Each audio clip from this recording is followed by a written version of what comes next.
الحمد لله وحده لا شريك له الحمد لله ذي المجد والعلا الحمد لله حامدا ومصليا ومسلما الحمد لله خالق كل شيء الحمد لله رب السماوات والأرض الحمد لله نحمده ونستعينه ونستغفره ونؤمن به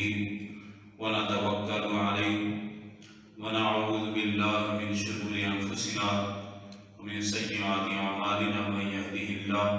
فلا مضل له ومن يضلل فلا هادي له ونشهد أن لا إله إلا الله وحده لا شريك له ونشهد أن سيدنا ومولانا محمد وعلى آله وصحبه وبارك وسلم أما بعد قال الله تبارك وتعالى في كلامه المجيد والفرقان الحميد أعوذ بالله من الشيطان الرجيم بسم الله الرحمن الرحيم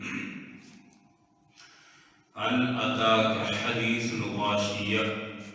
وجوه يومئذ خاشعة عاملة ناصبة تصلى نارا حامية تسقى من عين آنية ليس لهم طعام إلا من ضريع لا يسمن ولا يغني من جوع وجوه يومئذ ناعمة لسعيها راضية في جنة عالية لا تسمع فيها لاغية فيها عين جارية فيها سرر مرفوعة وأكواب موضوعة ونمارق مصفوفة وزرابي مبثوثة أفلا ينظرون إلى الإبل كيف خلقت وإلى السماء كيف رفعت وإلى الجبال كيف نصبت وإلى الأرض كيف سطحت فذكر إنما أنت مذكر لست عليهم بمسيطر إلا من تولى وكفر فيعذبه الله العذاب الأكبر إن إلينا إيابهم ثم إن علينا حسابهم صدق الله مولانا العظيم إن الله وملائكته يصلون على النبي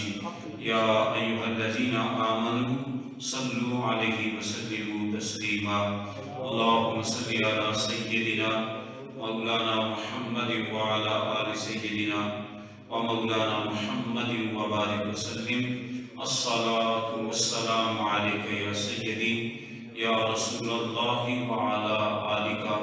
وأصحابك يا شفيع المذنبين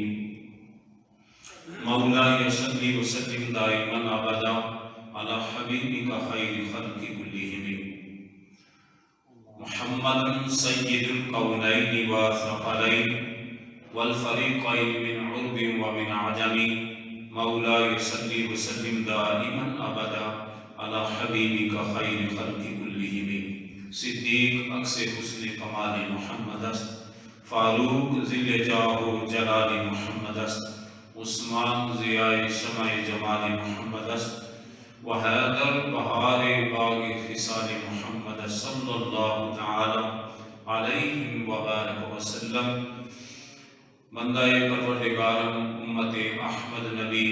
دوست دار چار یارم تابع و اولاد علی مذہب حنفیہ دارم ملت حضرت خلیل خاک پائے غوث اعظم زیر سایہ ہر ولی تیری نگاہ ناز سے دونوں مراد پا گئے عقل غیاب و جستجو عشق حضور و اضطراب لوح بھی تو قلم بھی تو تیرا وجود الکتاب گنبد آپ کی نارن تیرے محیط میں حباب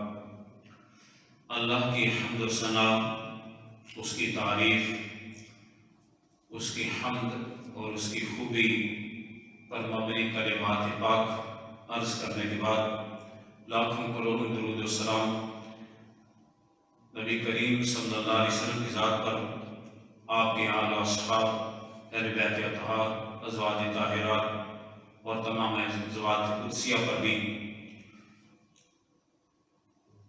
حضور سید عالم صلی اللہ علیہ وسلم کی ذات پر درود شریف کے حوالے سے ایک فضیلت عرض کرنے کے بعد اپنی گفتگو کا سلسلہ یہ اپنے آگے کے سفر کی طرف میں جاری و ساری ہے۔ رسول اللہ صلی اللہ علیہ وسلم نے فرمایا، مجھ پر یعنی میری ذات پر درود شریف کا کثرت سے پڑھا کرو، کیونکہ قبر میں سب سے پہلے میرے متعلق سوال کیا جائے گا۔ اور حضور صلی اللہ علیہ وسلم نے فرمایا، مجھ پر درود قیامت کے روز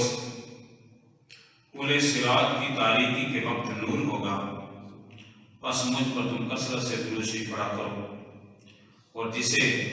یہ بات پسند ہو کہ اللہ تعالیٰ اسے اس حال میں ملے کہ وہ اس سے راضی ہو، تو اسے چاہیے کہ وہ میری ذات پر کثرت سے درود شریف پڑھ لے۔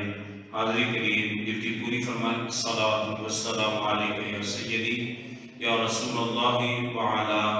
آلک واصحابک یا شفیع المذنبین۔ میں نے آپ کے سامنے سورۃ الغاشیہ کی مکمل تلاوت کی ہے، جو 30ویں پارے میں عما یتساءلون کے بیچ میں موجود ہے۔ اس سورہ مبارکہ کی کوئی 26 آیات مبارکہ ہیں۔ اس کی ترجمہ اور تفسیر کے حوالے سے چند مضامین جو جمعہ شریف کی مناسبت سے رکھنا مقصود سمجھا ہے۔ دعا ہے کہ رب ذوالجلال میری آپ سب کی مدد اور رہنمائی فرماتے ہوئے کلام سمجھنے میں، کرنے میں، الفاظ میں ڈالنے میں، بات کے سمجھنے اور سمجھانے میں اللہ تعالیٰ اپنی مدد اور اپنی توفیق شامل حال فرمائے، اور قرآن مجید کے فیض و برکات سے ہم سب کو مالا مال فرمائے۔ سورۃ الغاشیہ یہ اس لفظ پاک سے شروع ہوتی ہے، هل اتاک حدیث الغاشیہ، کیا پہنچی ہے آپ کو چھا جانے والی آفت کی خبر؟ وجوہ یومئذ خاشعہ، کتنے ہی چہرے ایسے ہوں گے جو اس دن ذلیل اور خوار ہوں گے۔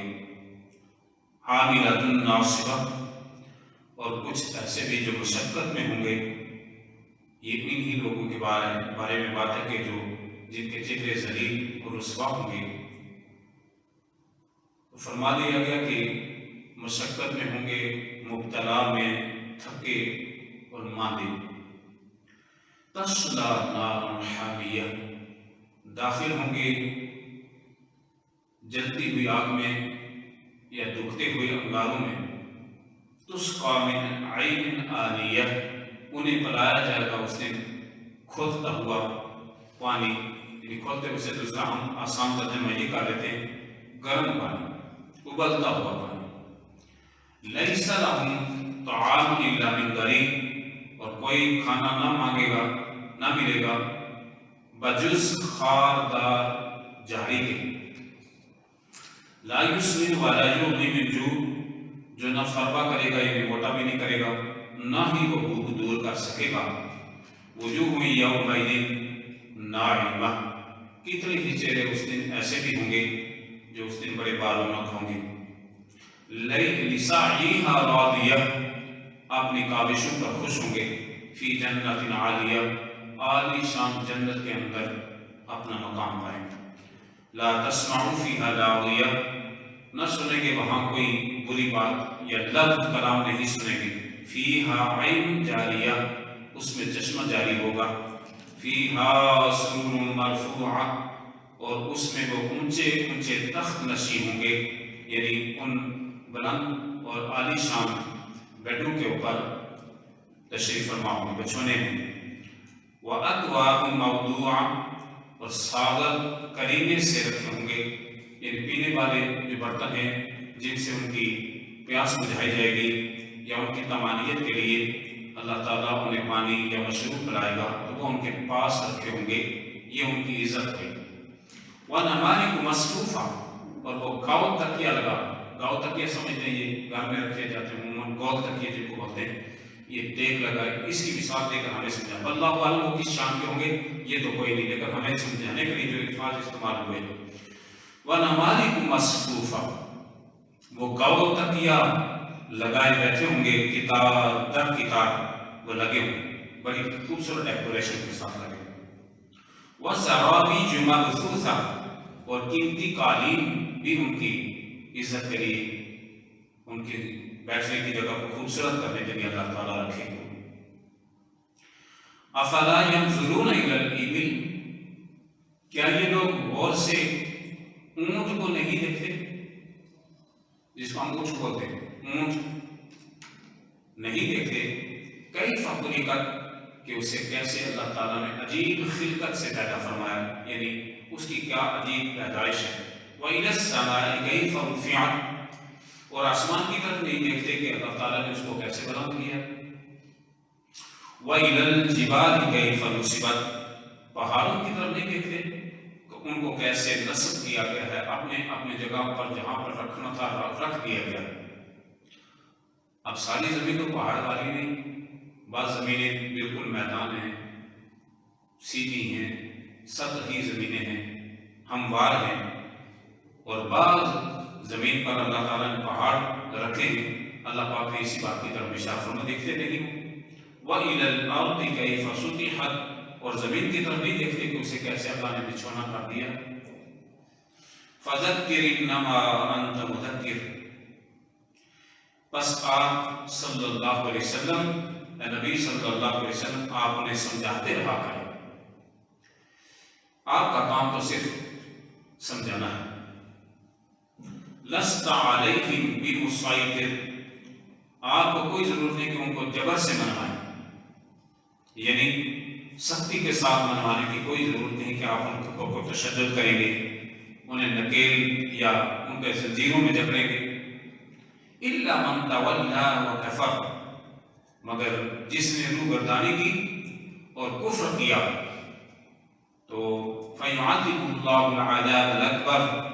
اللہ اس کو سخت عذاب دے گا۔ إِنَّ إِلَيْنَا إِيَابَهُمْ، بے شک انہیں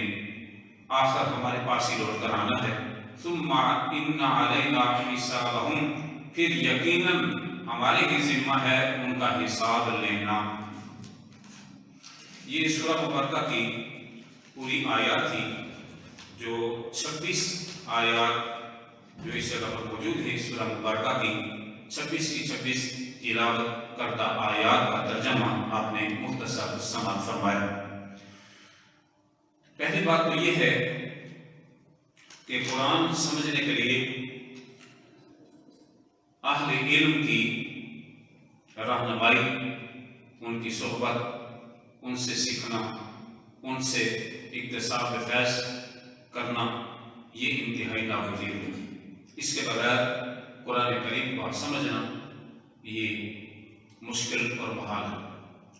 دوسری بات یہ رہی کہ قرآن مجید کی مدد کے بغیر سنت کو نہیں سمجھا جا سکتا، یعنی حدیث پاک کو نہیں سمجھا، اور حدیث پاک کے سمجھنے کے لیے اللہ تعالیٰ نے قرآن مجید میں جو باتیں ارشاد فرمائی ہیں، تمام کا تمام کلام، اس کو سمجھنے کے لیے مددگار جو چیز ہے ہمارے لیے، وہ اللہ کے حبیب صلی اللہ علیہ وسلم کی سنت مبارکہ ہے۔ قرآن مجید کے اس سورہ مبارکہ میں اس کا کچھ حصہ، جیسا کہ آپ نے ترجمے سے محسوس کر لیا ہے، اس کا کچھ حصہ ابتدائی آیات وہ قیامت سے متعلق ہے، اس کی ہولناکیوں سے متعلق ہے، آخرت کے اس منظر سے متعلق ہے، آگے کے جہاں کی پیشن گوئی ہے اور ان کے حالات سے، ان کے احوال سے متعلق ہے۔ لہذا پہلا جملہ جو آپ نے سنا، حل اتاک حدیث الغاشیہ، کیا معلوم نہیں تمہیں کہ وہ کتنی بڑی آفت آنے والی ہے؟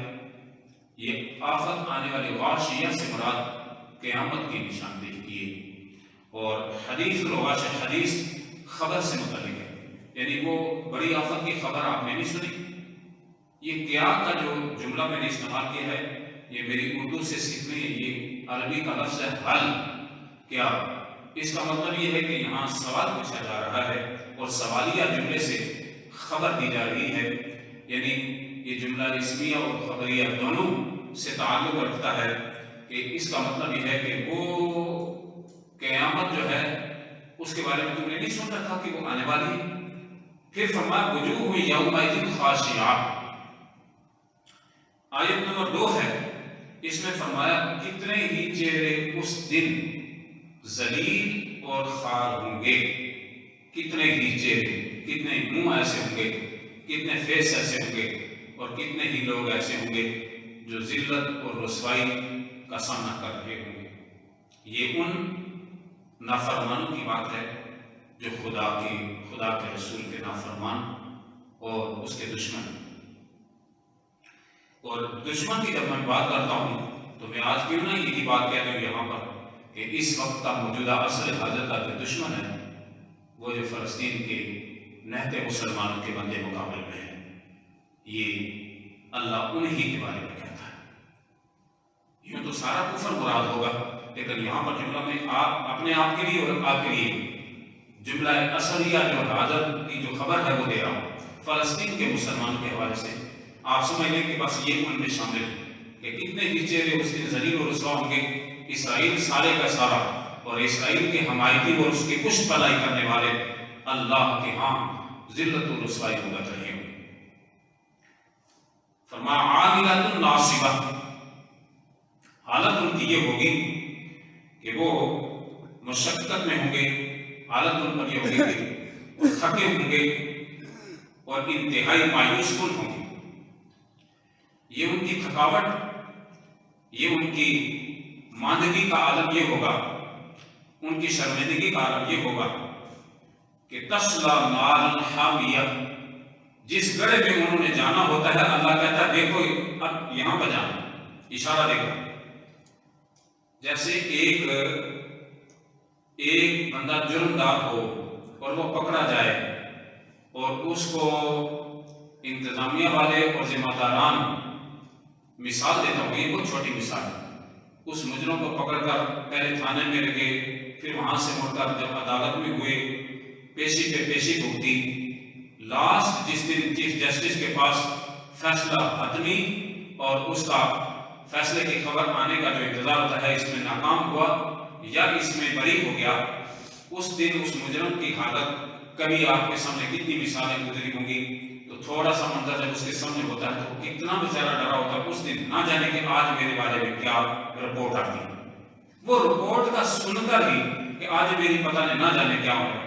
اس خبر سے اس کے جسم پر، اس کے دل پر، اس کے روح پر جو بنتی ہے، اللہ پاک تھوڑا سا اشارہ دے کر ہمیں سمجھاتے ہیں وہ جو ذلیل و رسوا ہوں گے ان کے لیے ہم اس لیے ذلیل و رسوا کہہ کر چہرے سے ان کی پریشانی کا جو اظہار کرنے کا جو قرآن پاک کہتا ہے کہ وجوہ یومئذ خاشعہ، وہ کتنے ڈرے ہوئے اور کتنے اس دن ذلیل و رسوا ہوں گے اپنے منظر کو دیکھ کر۔ وہ منظر کون تھا؟ ان کی جگہ بتانے کا تو دور کی بات ہے نا، رپورٹ کیا آئے گی کیا نہیں آئے گی۔ اللہ کہتا ہے کہ اس ذلیل و رسوا دشمن کے سامنے میں اس کا ٹھکانہ واضح کر کے پوچھتا ہوں، اب بتا تیرا کیا حال ہوگا جس میں تو نے جانا ہے۔ اب ظاہر بات ہے کہ وہاں پر اللہ کے مد مقابل میں تھوڑا ہی کوئی آئے گا اور طاقت کا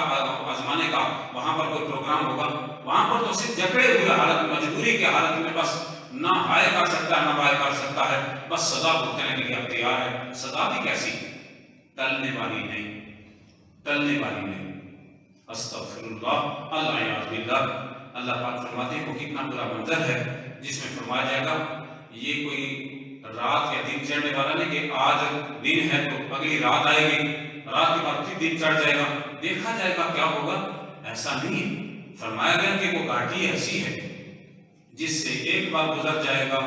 ہمیشہ کے لیے اس میں رہے گا، یعنی تکلیف ہے تو تکلیف ہی رہے گی، عذاب پر عذاب بنے گا۔ تو فرمایا گیا عاملۃ ناصبہ، وہ مشقت، تھکاوٹ،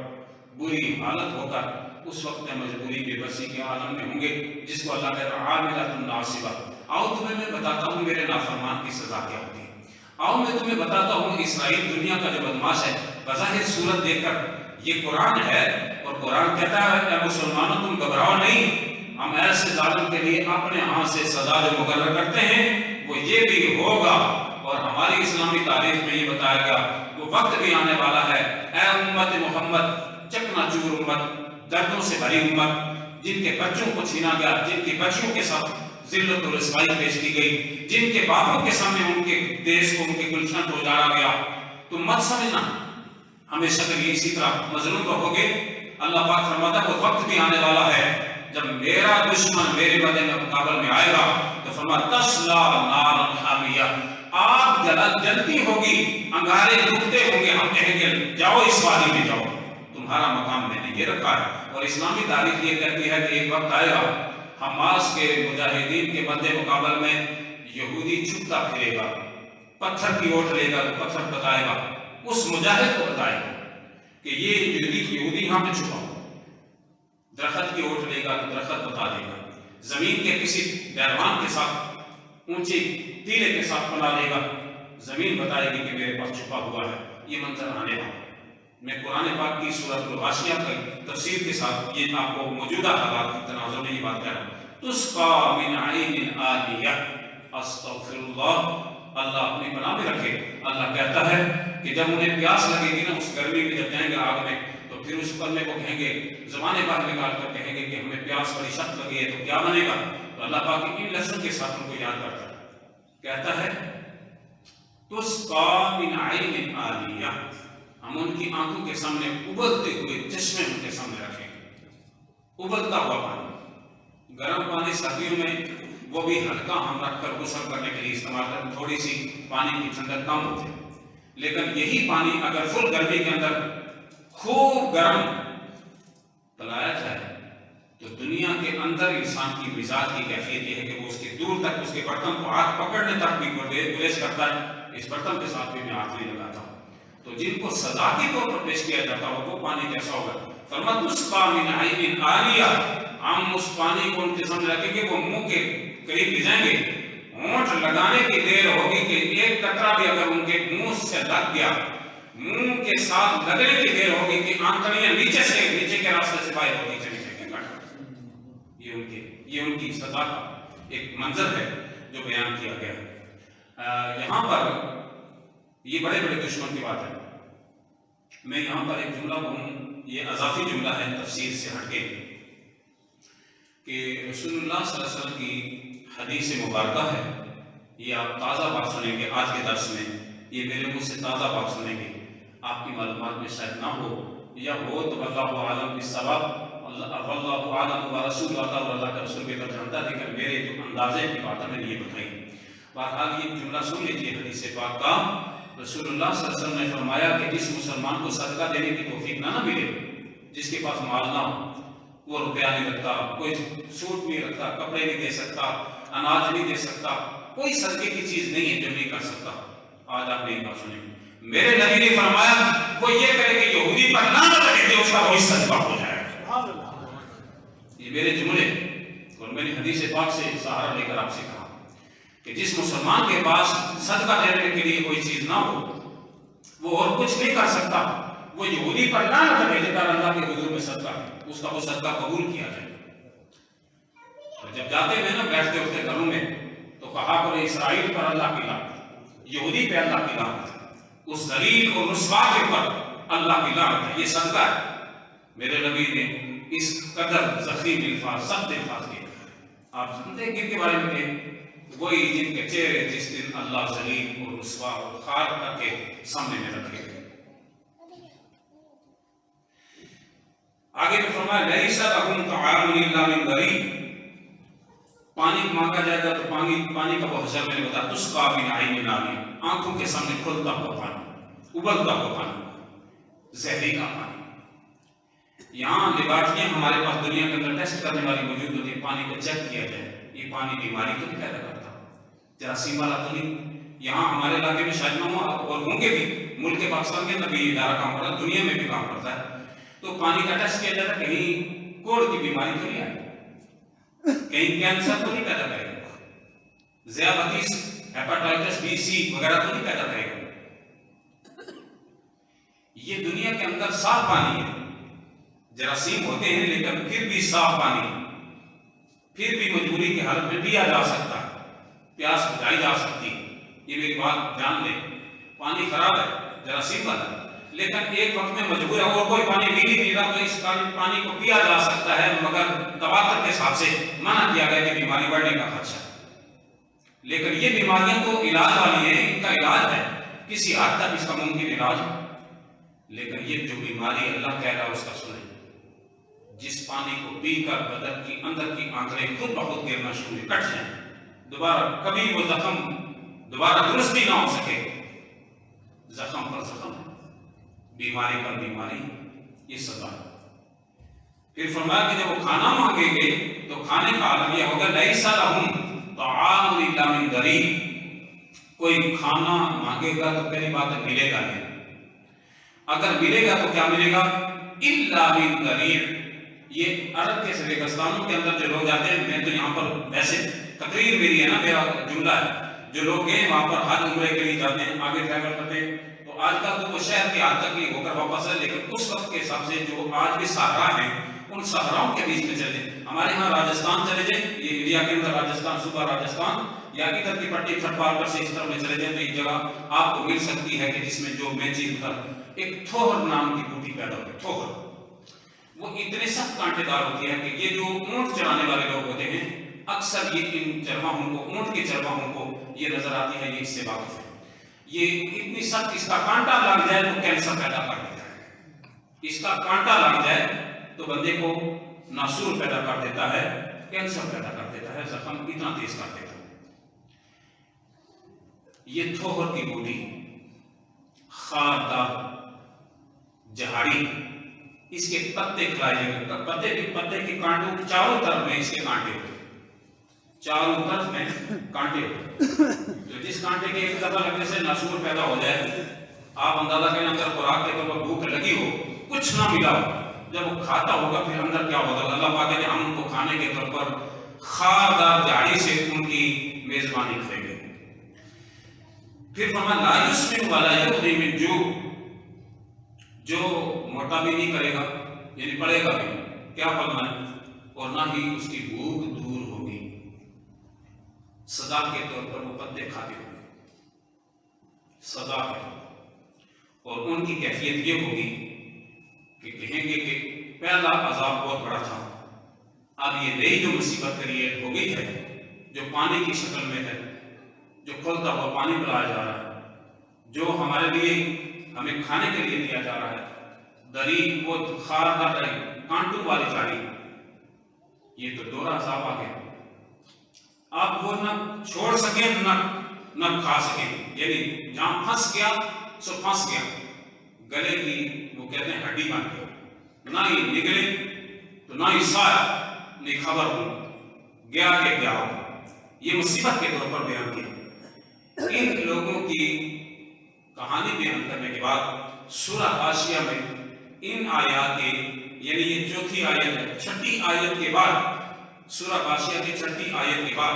اللہ پاک پھر اپنے ایک اور قوم کا ذکر کرتا ہے، ایک اور انسانوں کے گروہ کا ذکر کرتا ہے، آئیے وہ سنتے ہیں وہ کون سا۔ فرمایا وجوہ یومئذ ناعمہ، پہلے شروع میں کیا کہا تھا؟ وجوہ یومئذ، فرمایا گیا کہ حل اتاک حدیث الغاشیہ وجوہ یومئذ ناعمہ، اب یہاں پر فرم وجوہ یومئذ ناعمہ، اب کی بات جو ہے وہ آ گیا ہے کہ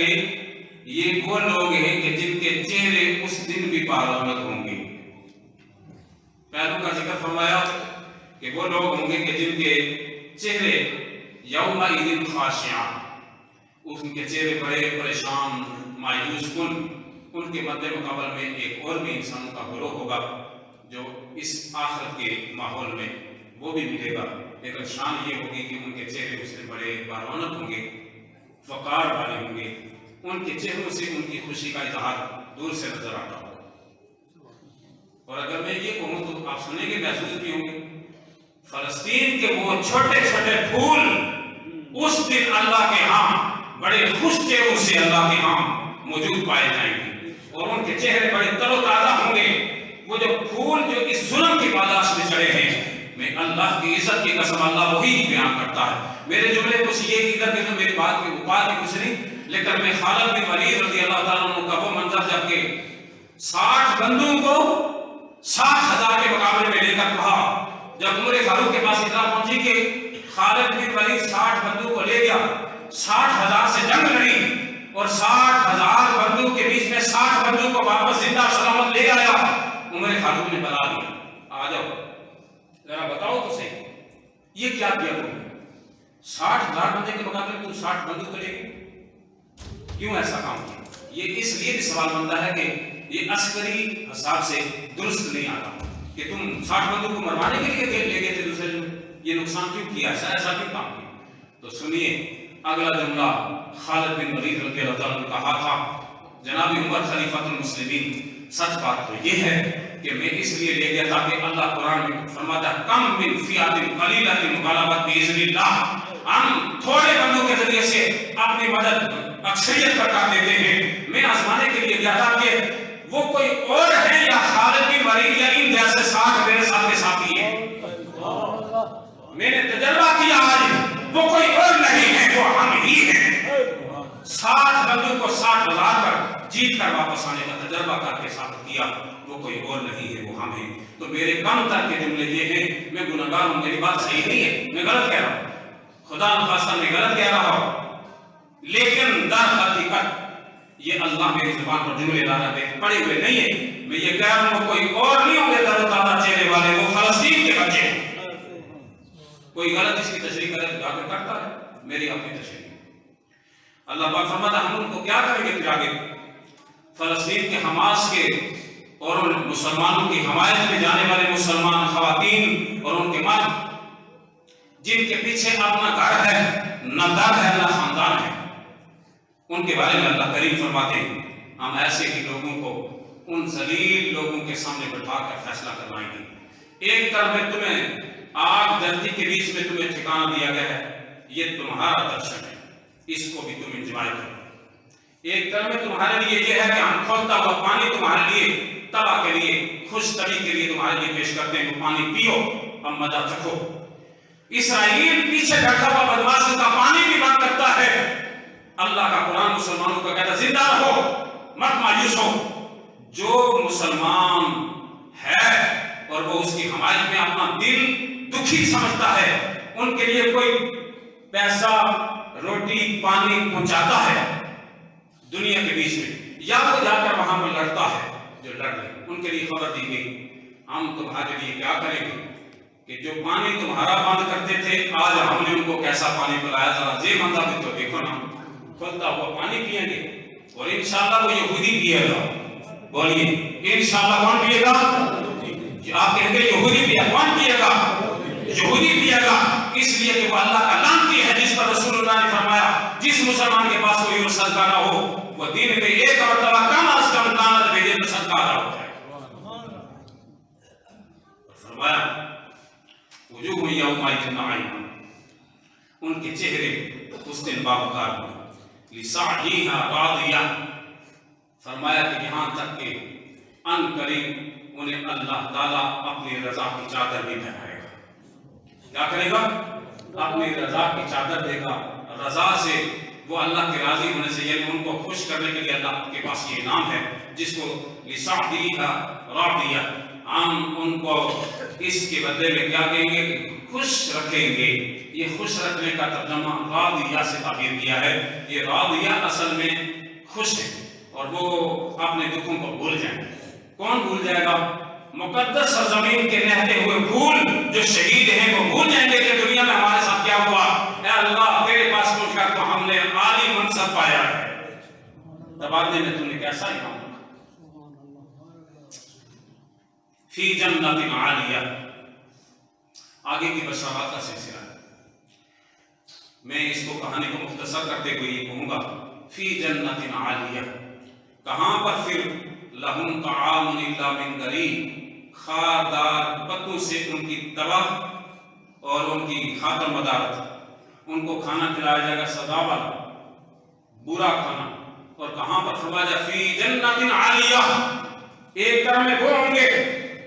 جو اسرائیل والے ہوں گے وہ یہ سزا بھگتے ہوں گے، اور ایک طرف میں وہ ہوں گے جو مسلمان ہیں جو بیت المقدس المقدس کی آزادی کے لیے، اس کے فتح کے لیے، اس کے مسلمانوں کے لیے ہمیشہ کے لیے نماز پڑھنے کے کھولنے کے اصول کے لیے اپنی جان کا نذرانہ پیش کرنے فرمایا جائے گا تم اور وہ کہاں برابر ہیں؟ آ جاؤ دیکھو ہم نے تمہارے لیے جنت میں جو ٹھکانہ رکھا ہے وہ عالی منصب والا ہے، عالی شان والا ہے۔ اور وہ کہیں گے، دیکھ کر کہتے ہوں گے وہ کاش دنیا میں کیا ہو گیا، ہم نے تو ظلم کے بدلے میں آج اللہ کی سزا پائی۔ فلسطین کے رہتے مسلمان عالی شان بنگلوں میں بیٹھے، فما مرفوعہ لا تسمعوا فیہا لاغیہ، اس دن ان کے بارے میں کوئی جملہ برا نہ سنا جائے گا، نہ ان کے منہ سے کوئی ایسے الفاظ جاری ہوں گے۔ وہ جو جنت میں بیٹھے ہوں گے ان کے منہ اتنے پاکیزہ ہو جائیں گے، یعنی منہ سے مراد یہ گفتگو اتنی پاکیزہ ہوگی، ان کے زبان سے کوئی لفظ کلمہ نہیں ہوگا، ان کی گفتگو بڑی حسین ہوگی، پیارے جملے کہتے ہیں۔ کیا جملے کہتے ہوں گے جی؟ آپ یہ جو کہہ رہا ہوں حسین جملے بولتے ہوں گے، خوش کلام کرتے ہوں گے، کوئی بری بات نہیں کہتے، مطلب یہ ہے کہ ان کی زبان پر اللہ اور اللہ کے رسول کا ترانہ جاری ہے، اس گفتگو کے علاوہ کوئی گفتگو نہیں۔ جنتی کی گفتگو یہ ہے۔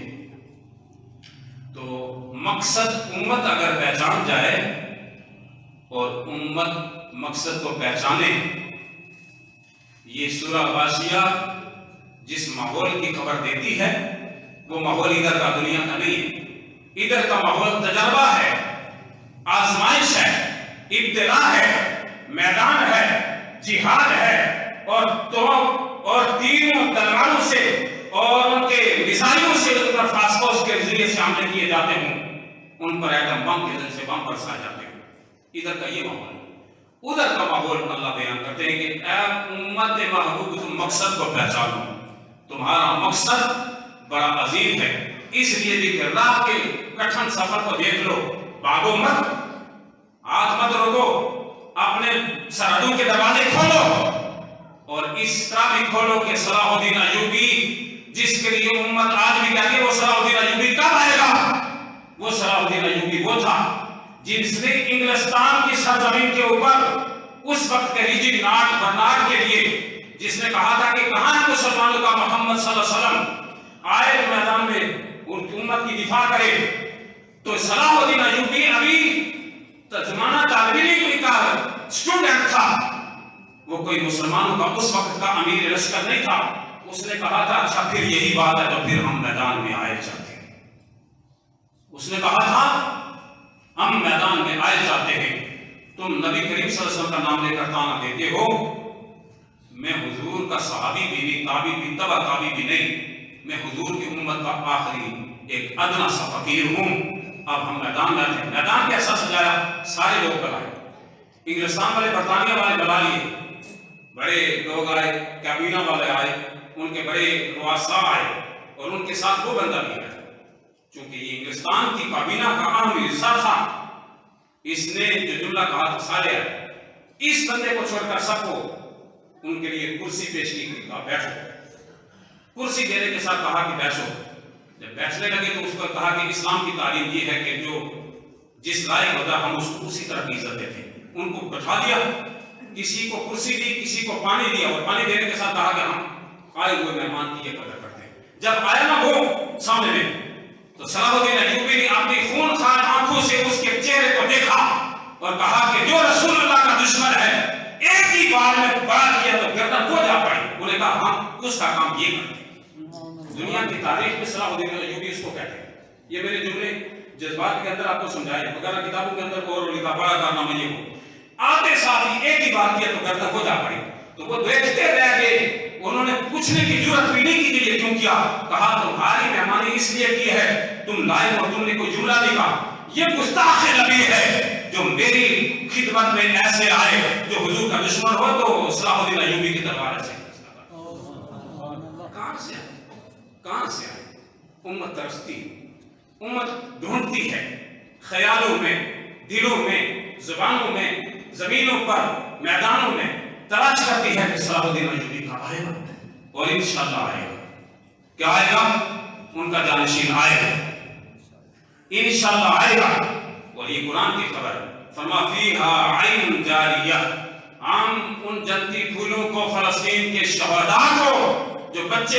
اور بچیاں جو معصوم بچیاں 6 ماہ کی، 1 ماہ کی، 3 سال کے، 4 سال کے، اور کم بے شمار جو اس وقت کے ذرائع ابلاغ کہتے ہیں وہ 15 سال سے کم عمر کے بچے جو ہزاروں کے حساب سے وہاں پر شہید ہوئے، ان کے بارے میں رب کا قرآن کہتا ہے فیہا عین جاریہ، ہم کہیں گے پیاسے آئے تھے، دنیا سے پیاسے کہتے کہ دشمن نے تمہیں پانی نہ دیا، آؤ میری بارگاہ سے چشمے پیو، اور ایک دفعہ جو پی لے گا تو ہمیشہ کے لیے پانی نہ مانگے گا، پیاس بجھ جائے گا۔ فیہا عین جاریہ، ہم اس کے لیے چشمے جاری کر دیں۔ کیسا پانی؟ دنیا پر اس کی کوئی مثال نہیں۔ ہاں ایک مثال ہے، ہلکی مثال ہے، آب زمزم ہو سکتا ہے۔ دنیا پر ایک پانی ہے جو آب زمزم ہے، بس پی لے تو پیتا ہی چلا جائے، نہ پیٹ کی بیماری ہے نہ کوئی اور بیماری ہے، لذت بڑھتی چلی جائے، برکت بڑھتی چلی جائے۔ اور جو لوگ آب زمزم کے عادی ہیں پینے کے، ان کو پیٹ کی بیماری نہیں لگتی۔ آپ اس وقت میں بھی عربوں کو جو مسلمان یہ پانی پینے والے ہیں ان سے یہ سائنسی اعتبار سے یہ بات دیکھ سکتے ہیں اور اس کو محسوس کریں۔ آب زمزم کی ایک مثال ہے دنیا میں، فیہا سرور مرفوع، ہم ان کو کہیں گے تمہیں زمین پر لتاڑ لتاڑ کر مارتے رہے، تمہاری چیخیں آسمان سے ٹکراتی تھی، کوئی تمہاری چیخیں نہ سننے کے لیے فریادی نہ آیا۔ اللہ خود اپنی میزبانی کے ساتھ کہا فیہا سرور مرفوع، ہم بچھونے اتنے نرم والے بچھا رہے ہیں، آؤ ایک بار لیٹ کر بتاؤ دنیا کو دشمن کے سامنے، جب وہ آگ میں چیختے ہوں گے چھڑوانے والا کوئی نہ ہوگا، امریکہ پیچھے کچھ بھی نہ کر سکے گا، برطانیہ پیچھے کچھ نہ کر سکے گا۔ اللہ کہے گا آؤ میری میزبانی میں بتا دو سکو، ہم فیصلہ کر دیتے ہیں۔ دنیا کے ظالم کا اور آپ کا، اللہ کے فرما بردار کا کیا نظارہ ہے۔ ایک حدیث پاک کا جملہ میں آخری کہتا ہوں کہ حدیث پاک میں آیا اللہ کسی کی دولت پر، کثرت مال پر اپنا انعام نہیں دیتا۔ یہ جملے میں آخری کہہ رہا ہوں، میرے آخری جملے نوٹ کر لیجیے گا۔ اللہ کہتا ہے کہ میری بارگاہ میں انعام کا مستحق بکثرت مال والا نہیں ہے، کہ بڑا مال ہوگا۔ اللہ کہتا ہے کہ کوئی بڑا نافرمان ہو تو میری بارگاہ میں آئے تو وہ کہے کہ میں نے بڑی ظلم کیے ہیں، تو اس ظلم کی بنیاد کے اوپر میرے سے انعام پائے گا۔ اللہ کہتا ہے میری بارگاہ سے ذلیل ہونے کا ایک راستہ ہے، اور وہ راستہ اللہ کی نافرمانی کا ہے، اور ظلم کا راستہ ہے، جبر کا راستہ ہے، بدماشی کا راستہ ہے، انسانیت کی تباہی کا راستہ ہے۔ اور فرماتا میری بارگاہ سے جو انعام والا ہے وہ کون سا ہے؟ فرمایا جو میری بارگاہ میں مطیع اور فرما بردار کرتا ہے، مطیع اور فرما بردار۔ ایک خبر تو یہ کہ دشمن کے بارے، کافر کے بارے، پھر ایک جملہ میرا شارٹ کو سن لیں، آؤ نمازیں پڑھنا شروع کر لو، اعمال کی پرواہ کرو، اعمال کی طرف میں آؤ، جو کہا گیا ہے وہ کرو، اس لیے کہ جو نمازیں چھوڑتا ہے وہ بھی ایک طرح کا اللہ کا نافرمان ہے، ایک طرح کا وہ اللہ کا نافرمان ہے، اس لیے کہ فرض ٹالے، اللہ کبھی فرض کو ٹالنے والا برداشت نہیں کرتا۔ یہ میری بات ہے، آپ کہتے ہیں اکثر لوگ اس بارے میں کہتے ہیں میں نہیں کہتا، قرآن اور سنت کہتی ہے، اس میں معافی کی کوئی گنجائش نہیں۔ جو نمازیں نہ پڑھے حشر کیا ہوگا؟ ایک طرح میں کہا جائے گا کہ اللہ کے دشمن کو کہا جائے گا یہ فیصلہ، یہ میرے نافرمان کہاں ہے، میرے فرما بردار کہاں ہے، یہاں سامنے بیٹھ جائیں سجے کھپے۔ اللہ پاک فرمائے گا سب کو حکم ایک بار میں میری بارگاہ میں سب جھک جاؤ سجدہ کرو۔ صرف اللہ کے جندی یا یہ فرما بردار نہیں سجدہ کریں گے، فرما بردار تو فوراً سجدے میں چلے جائیں گے۔ دوسرا منظر کیا ہوگا؟ مجرمین کی کوشش کریں گے جھکنے کی، اب مجبوری ہے تو آج ہی اگر یہ سجدہ کر لیں تو ہو سکتا ہے بچ ہی جائے، ہو سکتا ہے آج کسی جھکنے پر بچ جائے، وہ جھکنے کی کوشش کریں گے۔ میرے بھائیوں سنو جملہ، لیکن جھکنے کی کوشش سب کریں گے، ایک اعلان قادر کہا کا ہوگا کہ جھک جاؤ، جھکنے کی کوشش کرے گا جو دنیا میں نمازیں بھی پڑھتا رہا، اللہ کا فرما بردار۔ ظالم بھی جھکنے کی کوشش کرے، لیکن سنو اللہ کہتا ہے اس دن میں کمر میں سے ایسا راز ان کے بیچ میں ڈال دوں گا وہ کرنا بھی چاہیں گے تو تب بھی جھک نہ سکیں گے، کرنا بھی چاہیں گے تو تب بھی جھک نہ سکیں گے۔ ایک نشانی علماء نے بتائی ہے کہ جو بندہ دنیا میں نماز نہیں پڑھتا وہ بھی ان کے ساتھ ہی ہوگا، وہ بھی ان کے ساتھ ہوگا۔ آج دنیا میں کوئی ایک بندہ چوری کر کے نا چور کے ساتھ بیٹھنے کے لیے تیار نہیں ہوتا، وہ کہتا میری انسلٹ ہو جائے گی، ایک بندے کے اوپر تہمت کسی برائی کی ڈال جائے نا، ریپ کی، تو وہ کہے گا میں اس کے ساتھ نہیں بیٹھتا، اگر بیٹھوں گا تو میری بےزتی ہوگی۔ آپ اور میں عقل مند ہیں، اگر خدا نخواستہ معاملہ یوں سے یوں ہو جائے، اللہ نہ کرے، اتنی برائیاں ہم اٹھانے کے قابل نہیں، ہمارے پاس اتنی طاقت بھی نہیں، اللہ معاف کرے، بات کمزور ہے، ہم اپنے آپ سے مجبور ہیں، یہ طوفان کون برداشت کرے گا؟ کب ان کے ساتھ کھڑا کر دیا، کب اٹھا دیا، کب سب میں لایا گیا، تو پھر کیا ہو؟ فلسطین کے مسلمانوں کے لیے صرف عبرت کی اور ان کے لیے آزمائش کی جگہ نہیں، مسلمان دنیا میں آیا ہی اسی لیے، دنیا میں مشقت کرتا چلا جاؤ، رب کے یہاں سے اجر پاتا چلا جاؤ۔ اگلی جو تشریح ہے اس سورہ غاشیہ کی، یہ میں اگلے جمعے کو انشاءاللہ رکھوں گا، اس کا آدھا حصہ ہے کہ وما علینا الا البلاغ المبین۔